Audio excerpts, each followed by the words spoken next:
Pozdrav svima, moje ime je Dejan i dobrodošli na Win2PVL kanal, dobrodošli u novi video, naš tjedni kripto pregled, 60. po redu, kasnimo jedan dan zbog izvanrednih okolnosti, no idemo odmah naravno u akciju, pregledat ćemo tržište kriptovaluta, ključne cijene Bitcoina, kao i još neke interesantne stvari ću podijeliti s vama.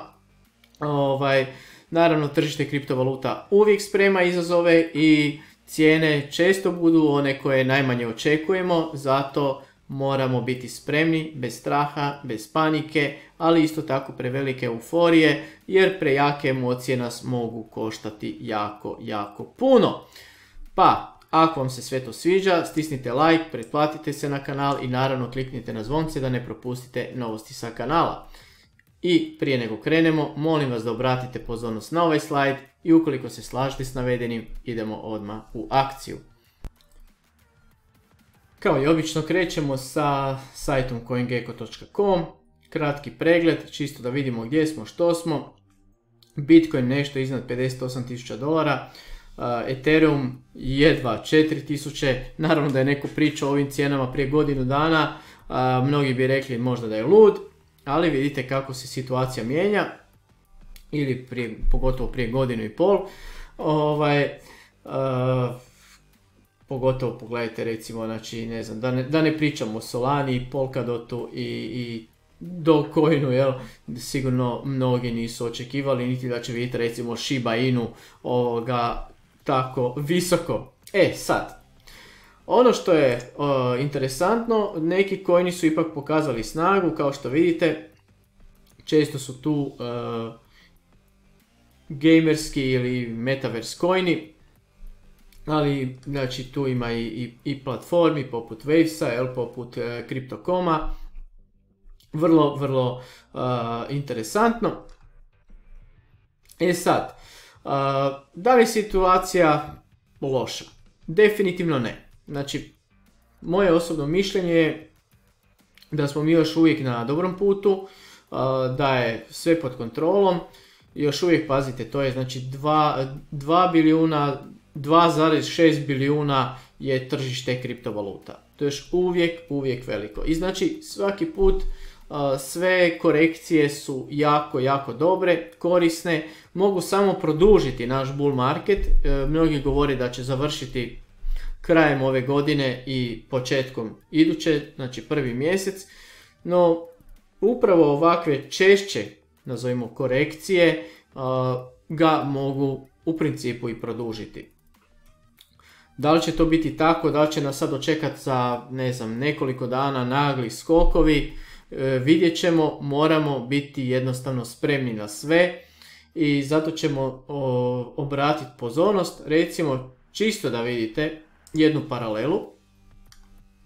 Evo ovdje sam ostavio tako da je vama lakše ako možda nemate Binance, ako ne tradate, ali hoćete čisto sami pogledat samo na CoinGecko je recimo kupujete vaše kriptovalute na sajtovima poput Bitpande, Coinbase, Bitcoin Store ili tako nešto, znači ne idete na trading platforme, ali možete i sami se uvjeriti kako je to izgledalo. Isto 2017. znači koja je bila godina znači zadnjeg vrhunca, zadnjeg bull runa, možemo to tako reći. Znači vrhunac zadnjeg bull runa je bio upravo krajem 2017. godine i upravo samo malo, evo vidite, upravo u 11. mjesecu 2017. smo imali, isto vidite, ovako nešto slično kao što smo imali sad, došli smo na 69.000, znači pogledajte, all time high, znači najviša cijena Bitcoina, nije isto ovako po danu, ali čisto da vidite, usporedit ćemo sa ovim trenutnim i pogledajte koja je to bila korekcija. Ako bi išli od najviše cijene ikada, evo preko 31%. Preko 31% i ovdje smo tonuli 1, 2, 3, 4 dana. Nakon 4 dana smo krenuli u svoj pohod, znači skoro na $20.000. Znači rasli smo nekih 3,5 puta od ovog tu dna što je sasvim tada izgledalo ludo i nemoguće. Isto tako kao što možda mnogima izgleda nemoguće da, ne znam, dočekamo ovaj mjesec na, ne znam, 80.000 ili idući mjesec na 100 i pa i na više tisuća dolara. Naravno, ne mora ništa biti od toga, ali evo čisto da vidite da je to sasvim normalno. Ok, idemo sad baciti pogled, znači, na Crypto Fear and Greed Index, znači indeks straha i pohlepe, koje obično znamo, ne baš svaki put, ali bacimo pogled čisto da vidimo kakva je situacija. I vidite, sad smo u nekoj neutralnoj zoni. I sad pazite, ovo je naravno kasni, znači sutra će mjeriti kako je raspoloženje danas u principu. Ovo je u biti kao da je od jučer, vidite, ažurira se za nekih 8 sati, 18 minuta i sad smo u toj neutralnoj zoni. Tako da ako ovako ostanemo, i ako danas budemo isto imali crveni dan, vidite da smo čak ispod $58.000, vjerovatno ćemo već ući lagano u neutralno, a moguće i u zonu straha. I sad možda će se mnogi pitati, dobro, zašto neki sada prodaju, a ne odmah na ono što biste rekli na prvu. I sad pogledajte kako to izgleda. Znači ovo je inače moj Binance nalog i sad smo na pregledu cijena, zadržat ćemo se ovdje, ali vidite sad smo na dnevnom pregledu. Čisto sam ostao na dnevni, znači na dnevne intervale, ova svaka svijeća predstavlja jedan dan. A ove linije ćemo poslije prokomentirati za one koji su skroz novije, za one koji nisu. Znate sami da smo ovdje radili naše glavne podrške i otpore cijeni, ili takozvani support i resistance na engleskom, i na koje obraćamo pozornost i po potrebi ih naravno stavljamo nove, ne brišemo stare, samo stavljamo nove. Naravno ako cijena ide gore, što još nismo, do kuda nismo došli, naravno da ćemo tamo staviti novi. Sad, zašto sam ostavio na jednom danu? Jer pogledajte, sad recimo dogodi se, došli ste, zamislite nekog skroz novog na tržištu kriptovaluta. I on je kupio recimo na 65, 66, 67, možda i na $69.000. I odjedanput počne padat. Vidite, 1, 2, 3, 4 dana i gubim. Sad, odjedanput malo se odbijate, daje mu nadu, idemo na $80.000, $90.000, $100.000, ali ne, vraćamo se dolje. I sad, naravno da se ovdje povećava strah, ovdje se nije vratilo samopouzdanje. Jer šta se dogodi? Zamislite, kad prvi put nešto proživljavate, neki događaj koji vam nije ugodan, jel? Znači neko vas prestrašio zbog nečega, svejedno, ne želim nikom neke događaje da ih se prisjećaju, ali recimo nešto kad vam se dogodi baš nešto loše, prvi put, nešto što vas jako prestraši, ali nema veze, vi ostanete pri sebi. I taman onako malo ste ok, i onda vas opet neko prestraši na isti način, ali malo slabije, ali vi ste još uvijek pod šokom od onog prvog. I ne treba vam više toliko jako da vas neko prestraši, već se trzate na svaki taj nagli pokret ili nešto.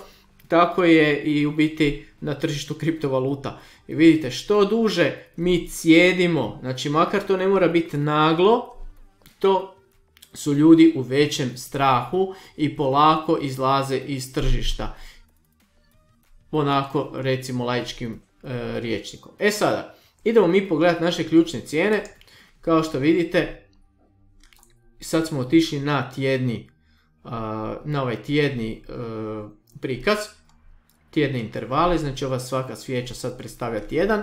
Linije su još uvijek tu, ove važeće, i kao što vidite, sve su one dosta važne i dosta su se poštovale u kretanju cijena do sada. Jer naravno tako je jednostavno tržište kreiralo. I idući, vidite koliko je ovdje rupa. Znači ovo je jedna dosta važna zona na koju trebamo obratiti pozornost. I čak da dođemo na 50 52,5, 53 tisuće dolara, makar je ovdje evo između 52 i 53. Ne morate uvijek gledat u cent, u dolar, to nikako, to uvijek ponavljam, nego otprilike 100 do 500 pa možda i do 1000 dolara plus minus gore dolje kod Bitcoina. Čisto da okvirno tu negdje se otprilike cijena drži. Tako da i ovdje gledamo oko 52 do 53, možda i 53,5 tisuće dolara. A naravno negdje na određenom dolaru morate podvući crtu. I čak da padnemo ovdje, ne bi promijenilo ovaj trend, ne bi promijenilo mišljenje i još uvijek bi bili znači bullish u pozitivnom trendu. I čak i da se dogodi znači takva korekcija do tuda bi bilo poprilično zdravo. I za one koji me duže već prate, znate da kad smo govorili jesmo li u bull marketu ili bear marketu i kad ću ja postati bearish, u nekom momentu kad su mnogi govorili da idemo, da nećemo ostati ni na 30.000 nego da ćemo pasti na 20, na 15, svakakvih gluposti je bilo. Onda smo najčesto govorili o ovoj exponential moving average, znači to je ništa drugo nego eksponencijalna prosječna cijena Bitcoina na tjednim intervalima i kao što vidite ona nam je upravo oko 52.000, malo iznad 52.000 dolara. Tako da je u principu ovo vrlo važna i jaka podrška cijeni. I čak da dođemo do tuda, jer obično često u bull marketima Bitcoin testira upravo tu liniju i onda se odbija. Ako pada dolje, onda je već malo gadno. Ali ako se odbija, onda je to sve ok, sve štima. Tako da čak da dođemo i do davde, nije ništa zabrinjavajuće i to može biti sasvim dobra stvar. Kao što vidite, tu cijenu ni ovdje nismo testirali, a imali smo, upravo je ovdje dosta važna. Tako da, evo, čisto da imate i to. Znači sve je ok, pod kontrolom je, a ako bude još korekcije, to ne znači da morate bježati s tržišta, to ne znači da morate sve prodavati i tako dalje. Sad za one koji žele kupiti recimo Bitcoin ili altcoin ili nešto.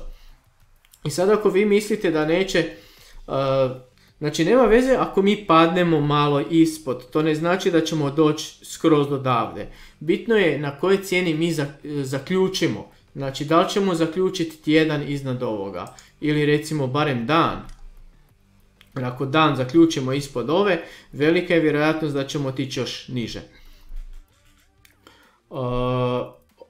Znači ako već neko hoće kupovati altcoine i sad misli ovo je pravi trenutak i ne znam, ako ste namijenili primjer $100 da kupite altcoin, kupite onda za 50 sada, a 50 ako padne još recimo još niže.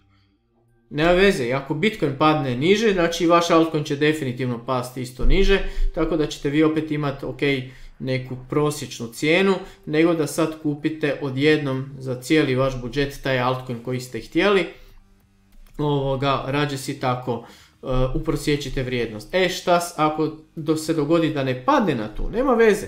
$50 ste uložili, 50 vam je ostalo za novu investiciju. Vrlo jednostavno. Naravno ja dajem sa tim iznosima, neko će više, neko će manje, ali evo čisto da imate i to u vidu.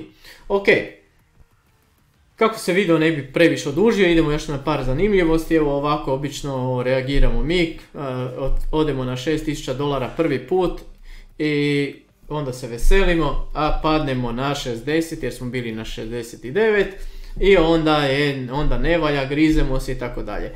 Vidite kako se to mijenja, kako se čovjek brzo razmazi i onda očekuje, navikne se, dobio je jednom veliki povrat, drugi put veliki povrat i onda treći put kad sve krene možda u kontrasmjeru, onda jednostavno grizemo nokte i ne osjećamo se baš najbolje. Zato kažem, emocije su jako važne, psihologija je jako važna kod investiranja, kod trgovanja kriptovaluta, naravno i općenito na drugim tržištima. Sad, zašto ja u zadnje vrijeme govorim pripremajte se za uzimanje profita, sad će neko reći pa Dejane kakav profit, tek smo ušli na kripto tržište. Naravno, to ne znači da morate sutra izaći, ali da budete spremni, da ne mislite da će tržište cijelo vrijeme ići samo prema gore. Biće ovakvih korekcija, ali isto tako kad krene jako prema gore, treba uzimati profit. I sad ću vam pokazati jednu stvar. Znači, ovo su holderi koji duže vremena drže Bitcoin. I oni naravno kupuju u padu, a prodaju kad Bitcoin ide prema gore, kad je u uzlaznoj putanji. I kao što vidite, počeli su prodavati u 11. mjesecu prošle godine. Upravo to se sad počelo događati, ali vidite koliko su dugo oni prodavali. Znači, ovo je bila faza distribucije, a ovo je bila faza akumulacije njihove. Upravo to trebate raditi i vi. Trebate biti spremni. To ne znači da će cijena otići, vidite, ovo je cijena Bitcoina, ne znači da će ona početi odmah padat istog momenta. Oscilacije naravno postoje, vremena je isto tako bilo od 11. mjeseca pa sve do 4. mjeseca ove godine su oni prodavali. Odnosno, da, su prodavali. Isto tako, znači, i mi ćemo imati sigurno barem, nekoliko mjeseci da odradimo svoje. Ne znam da li će to biti 4, 5, 6 ili možda samo 2, 3, ali uglavnom nije da će se sve dogoditi u tjedan ili 2 tjedna. Evo, čisto toliko da imate i taj uvid. I vratit ćemo se još malo samo Jesse Olsonu.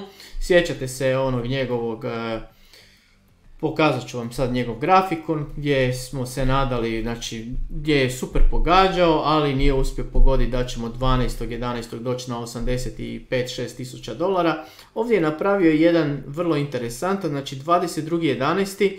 da će biti jako važan lansiranje naše rakete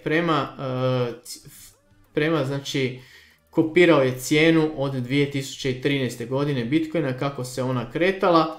Nekih sličnosti ima, da li će se to pogoditi ili ne, vidjet ćemo. No evo, kaže znači za Thanksgiving Day 85 do 90 tisuća dolara da očekuje. Pa evo, živi bili pa vidjeli, a ovako je to izgledala ona njegova prijašnja projekcija o kojoj smo već pričali. Evo, to je to, nadam se da vam je sve ovo bilo zanimljivo. Ako je, stisnite like, pretplatite se na kanal i naravno kliknite na zvonce da ne propustite novosti sa kanala. Pozdrav!